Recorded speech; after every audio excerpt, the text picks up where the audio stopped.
Now, Tom, you're as a designer, can you tell me something about, well, sure, you can tell me something about the game. How did you proceed with the design of the game? What's like your main drive to do Darkness 2?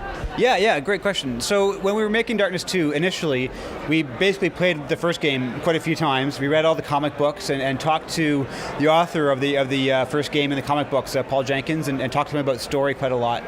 And really, we wanted to tell the same great story that they told in Darkness 1, well, continue the same great story, and also up the action a little bit. You know, we loved the mechanics in Darkness 1. You know, obviously the demon arms were huge.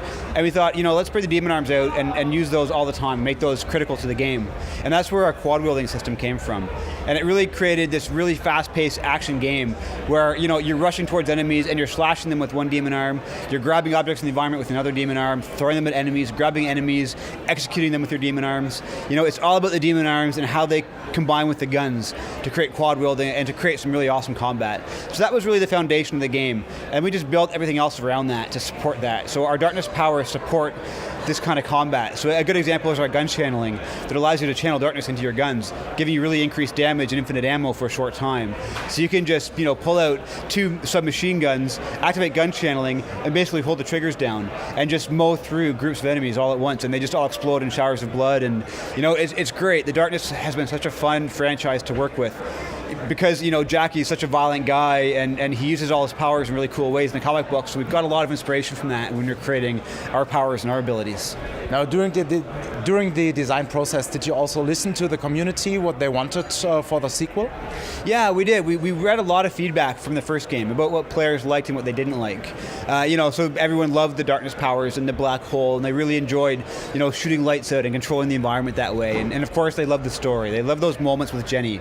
You know, when you're sitting on the couch with Jenny, or the scene towards the end with her death and all that kind of stuff. So we wanted to make sure we told a great story like they did in Darkness 1. Starbreeze did a fantastic job. So that was a big focus for us. We always said, you know, always in service of story. If we're going to be doing things in this game, it has to serve the story. It has to have a purpose in the narrative. And we really took that to heart and tried to do that throughout the entire game. So yeah, there's a lot of things there with the mechanics and with the story that we just tried to, you know, really nail from the first game. How much is the game similar to the comic book in aspects of graphics, like the design process and story-wise? Yeah, great question. We really took a lot of inspiration from the comic books. Of course, like I said, we brought Paul Jenkins on board. He wrote all the comic books, so that created a nice flow from the first game to the second game. And also, it kept a familiarity between our game and the comic books. Now, we're a unique story. We're brand new. But of course, all the characters are from the comic books. The Brotherhood were an enemy type in the comics that we've kind of taken into the game and put our own spin on. So there's that, and of course, like you said, the art style. When we were reading the comic books, it really inspired us. You know, just from the abilities Jackie had, the way he uses darkness powers, and of course the look of them. We thought it would be really cool if we could make it feel like you're playing one of those comic books. So we called the end result graphic noir. And how we came up with that, basically, it was a long, involved process. But what ended up happening was our artists go through and they've hand-painted all of our textures to make it look like they're from comic books. Lots of color where appropriate, you know, high contrast lighting to really make that pop. We use cross-hatching in our shadows, so it resembles a comic book there. It's an illustrative look as opposed to a realistic one, and it really worked out well for us. Isn't that confusing if you are firing 4 weapons at the same time? You know, you might think so, but it's not. It really, people get a hang of it really, really quickly. So basically the way it works, it maps really well to the screen. So when you look at the screen, you have your 2 guns at the bottom, and then 2 demon arms up here.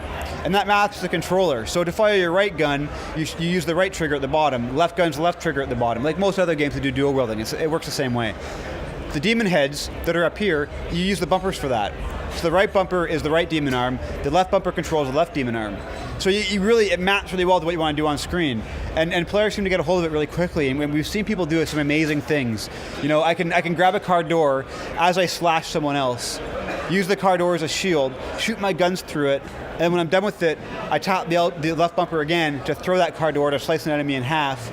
You know, meanwhile I'm cutting another guy in half with my other demon arm. So the combat's actually really fluid, and it allows you to do a lot. It's all about giving choices to the player, and it allows the players to approach combat in a lot of different ways. And it actually feeds into our talent system that allows you to upgrade Jackie's abilities.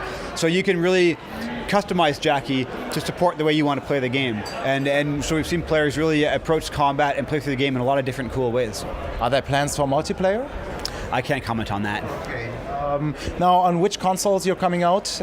Yeah, so we're releasing in February 2012. We're going to be out on Xbox 360, on the PS3, and on the PC.